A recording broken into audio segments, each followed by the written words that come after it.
تخيل معايا تبقى ماشي وحواليك تاريخ وحضاره بآلاف السنين في كل حته، وانت معدي لقيت يعني كرياكوس حبايبي صباح الفل قاعدين بيشربوا فرابيه جاي ثانيه واحده عايزين يعزموك على فرابيه.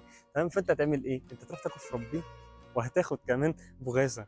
ما تستغلش الفرصه يعني حبيبي جاي. البلد الرابعه معانا من سلسله تسافر فين في سبتمبر هي اليونان. اليونان هي الحب السهل الممتنع، الفايبس اللي مهما رحت في اي حته تحس برضو ان هي الافضل، الجزر، الجبال، الجغرافيا المميزه، التاريخ والعظمه احب بلد بالنسبه لي بلد فيها 20 في 10 مش 4 في 10، 20 في 5 في 3 في 1 4 في 1 كده يعني.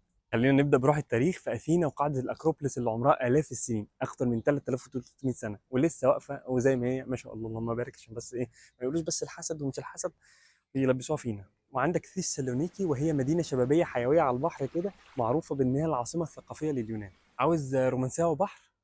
اسمع ده بقى. سنتوريني في سبتمبر هاديه خالص، والغروب هناك بياخد العقل من غير زحمه الصيف، يعني هتعرف تتصور وتاخد لقطاتك من غير بقى تقف طوابير وحوارات وحكايات، ولو سمحت حاسبي كده اطلعي بره فريم يا حاجه، تعالي هنا يا كرياكوس، تعالي هنا يعني مفيش الكلام ده. اما جزيره ميكونوس فهي جزيره هتديك المود الترندي والشياكه والروقان، قعدات بقى ايه، شواطئ فيروزيه، قعدات رايقه طول الليل على البحر خطيره. اما لو عايز تنوع اكبر وطبيعه ساحره وشواطئ خياليه فجزيره كريت هي الخيار الامثل ليك.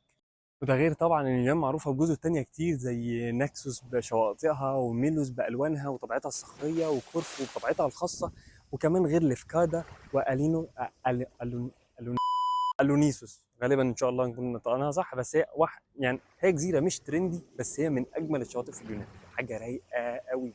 مش هقعد اقول لك بقى شواطئ تركوازيه وشفافه والوان ملونه، هي كلها كده هناك للاسف كلها جميله.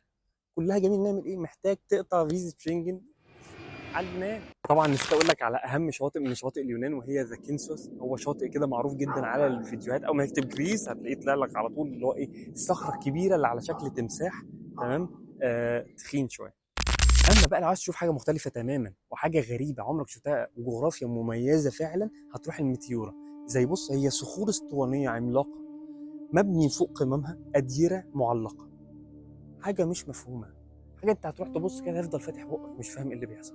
طبعا مش هننسى اهم حاجه في السفريه وهي الاكل والشرب، فاحنا عندنا لسته كبيره، فورقه وقلم يا ست ويا سيدي الكل واكتبوا معايا. اول حاجه عندنا الموساكا، عندنا السوفلاكي، عندنا الخورياتيكي، عندنا التساتسيكي ده لو بنطقها صح، هنرجع سباناكوبيتا، عندنا بوغاتسا، عندنا بكلافا، عندنا برضو اليانوس او الجريك كوفي عشان مش هفتي، والفرابي. تمام، فاحنا كده كل الكلام ده وفي حاجات تانية كتير، بس احنا لو فضلنا نتكلم عن اليونان مش هنخلص، والله ما نخلص، وبالذات معايا انا بحب البلد دي قوي يعني، جميله جميله يعني.